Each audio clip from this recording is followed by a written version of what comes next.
Les objectifs, avec les compétences, forment la base sur laquelle vous allez construire toute votre argumentation dans votre programmation didactique. Nous allons voir comment vous allez pouvoir le développer et bien sûr, quels éléments vous devrez écrire dans le document.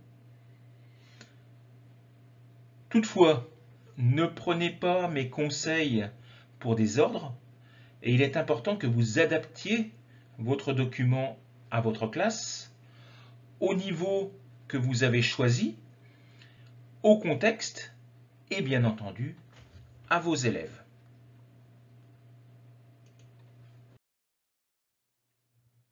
Voyons tout d'abord ce que vous devez mettre dans votre programmation.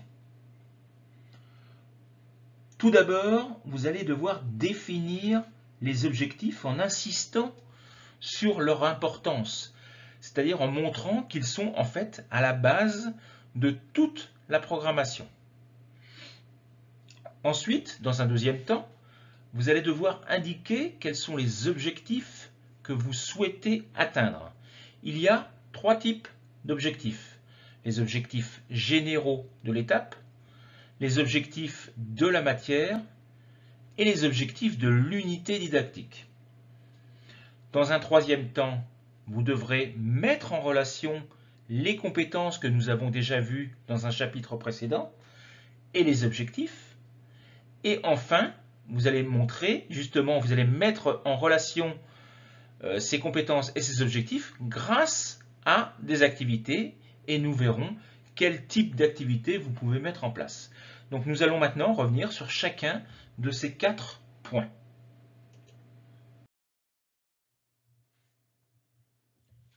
Alors vous pouvez trouver des centaines de définitions plus ou moins techniques sur les objectifs. Mais le plus simple, puisque vous essayez de mettre en place une programmation didactique, c'est d'utiliser la définition qui est fournie dans la législation.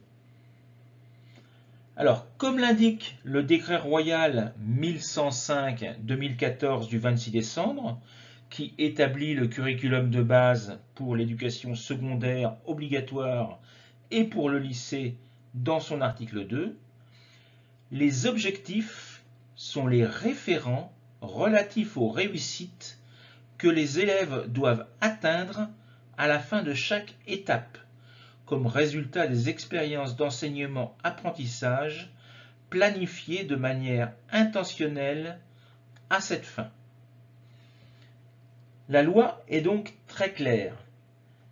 Les objectifs sont les référents, tout comme les compétences d'ailleurs, et c'est donc à partir de ces objectifs que vous devrez développer les contenus, que vous utiliserez une méthodologie déterminée, et bien entendu, les objectifs seront la base des critères d'évaluation et des standards d'apprentissage évaluables. Nous rappelons donc que tous les éléments de votre programmation sont liés les uns aux autres. Deuxième étape, vous allez devoir planifier, décider quels sont les objectifs que vous voulez atteindre. Une fois que vous avez clairement indiqué ce que sont les objectifs et pourquoi ils sont si importants, il faut donc indiquer ce que vous proposez d'atteindre. Et vous avez 3 types d'objectifs. Tout d'abord, les objectifs d'étape. Ce sont les objectifs que vous devez atteindre dans toutes les matières. Ils sont indiqués dans la LOMC pour chaque étape. Alors pour le collège, c'est-à-dire pour l'ESSO, c'est l'article 23 de la LOMC qui établit l'éducation secondaire obligatoire contribuera au développement chez les élèves des capacités qui leur permettent. Et là, il vous propose des objectifs de la lettre A jusqu'à la lettre L.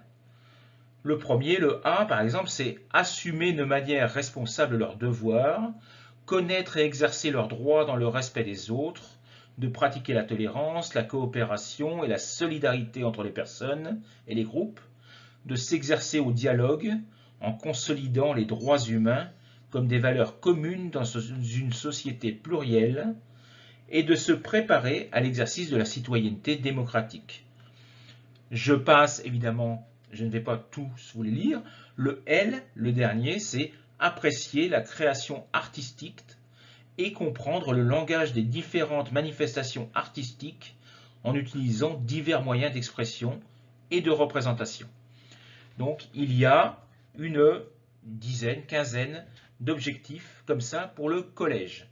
Vous avez la même chose pour le lycée, c'est l'article 33 de la LOMC, et il dit « Le lycée contribuera à développer chez les élèves la capacité qui leur permettent ». Et là encore, vous avez des objectifs qui vont de la lettre A à la lettre N. Je vous lis le numéro A, enfin la lettre A, d'exercer la citoyenneté démocratique dans une perspective globale et d'acquérir une conscience civique responsable, inspirée par les valeurs de la Constitution espagnole, ainsi que pour les droits humains, qui encourage la corresponsabilité entre la construction d'une société juste et équitable. Et donc la lettre N, la dernière, consolider des attitudes de respect et de prévention dans le cadre de la sécurité routière. Donc voici les objectifs d'étape. Votre rôle va donc être de signaler comment vous allez contribuer de manière importante à atteindre plusieurs de ces objectifs. Voyons maintenant le numéro 2, le niveau 2, les objectifs généraux de la matière.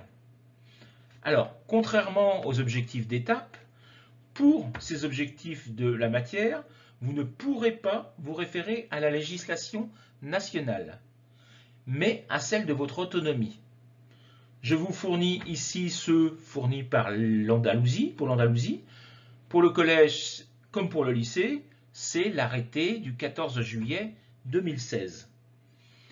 Alors, là où il y a un problème, c'est que certaines autonomies ne fournissent pas d'objectifs pour chaque matière. Vous avez alors deux solutions. Par exemple, je vous ai dit que certaines autonomies, par exemple l'Extrémadour, n'en fournit pas. Dans leurs textes officiels, il n'y en a pas. Donc, dans ces cas-là, vous avez deux solutions. Vous pouvez tout simplement passer ce niveau.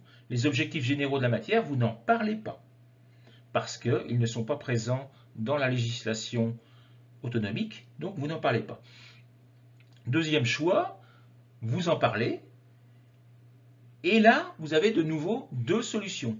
Ou vous prenez ceux d'une autonomie voisine, par exemple, je citais tout à l'heure l'Extrémadour, vous pouvez prendre ceux de Castille ou ceux d'Andalousie.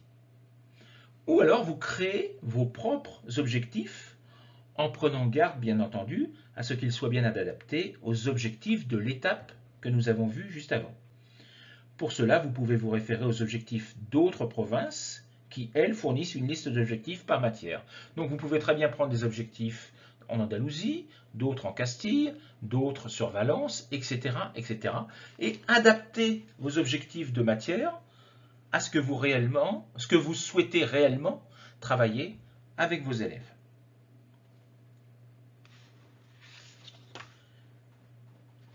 Troisième niveau, les objectifs de l'unité didactique.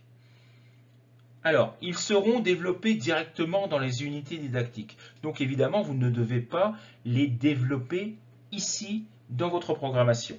Gardez ça pour les unités didactiques. Mais vous devez quand même rappeler qu'ils seront développés dans chacune des unités.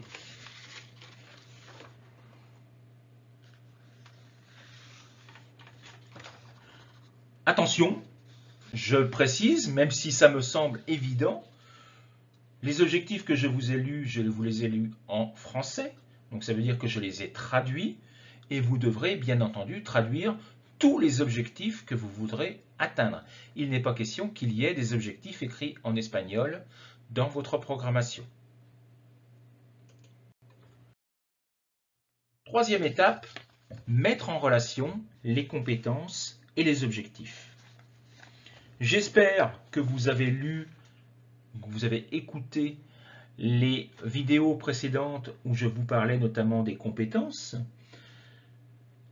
Et vous avez certainement remarqué que j'ai fait référence très souvent à ce qu'on appelle la différenciation, c'est-à-dire la possibilité pour tout un chacun, pour chaque candidat, de faire la différence avec les autres en proposant quelque chose d'innovant, quelque chose de nouveau. Et vous allez avoir la possibilité ici de vous différencier des autres candidats. Comme je vous l'avais dit également, beaucoup de candidats n'insistent pas réellement sur les compétences par peur de se tromper, mais comme vous avez parfaitement compris ce que sont les compétences, vous allez pouvoir sans problème expliquer comment vous allez les mettre en relation avec les objectifs. Et pour cela, c'est très simple. Vous allez tout simplement vous référer à l'arrêté ECD 65-2015 du 21 janvier, dans lequel sont décrites les relations entre les compétences, les contenus et les critères d'évaluation de l'éducation primaire, de l'éducation secondaire obligatoire et du lycée dans l'article 4. Il est dit notamment « Les compétences clés devront être étroitement liées aux objectifs définis par l'éducation primaire, l'éducation secondaire obligatoire et le lycée. » C'est donc ici qu'il va falloir indiquer comment vous allez mettre ces compétences en relation avec les objectifs, et vous pourrez le faire en ajoutant quelques exemples comme des activités que vous avez déjà mises en place.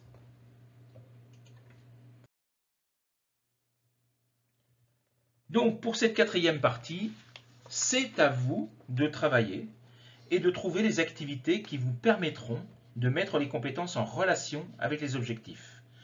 Je vous conseille de trouver les activités de 3 types.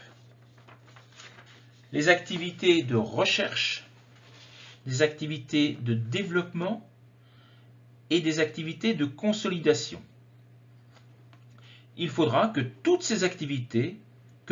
ces activités, vous expliquiez clairement quels objectifs seront liés à quelles compétences et même mis en relation dès le départ, dès maintenant si vous le souhaitez, avec les contenus, les critères d'évaluation et les standards d'apprentissage. Vous pouvez le faire par exemple sous la forme de tableaux.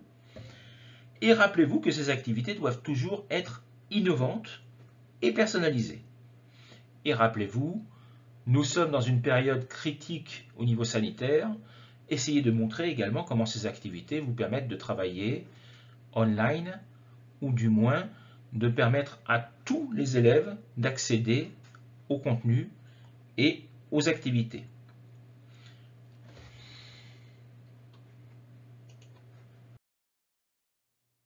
En conclusion, on peut dire que si vous avez réussi à finir cette partie en montrant comment tout est lié, les compétences clés, les objectifs, mais également les contenus et l'évaluation, vous montrerez que vous avez parfaitement compris et intégré les compétences. Dans la partie suivante, je vous expliquerai comment vous allez pouvoir atteindre ces objectifs et pour cela, vous aurez besoin des contenus. Mais nous verrons ça donc dans la vidéo suivante. Merci, bonne soirée.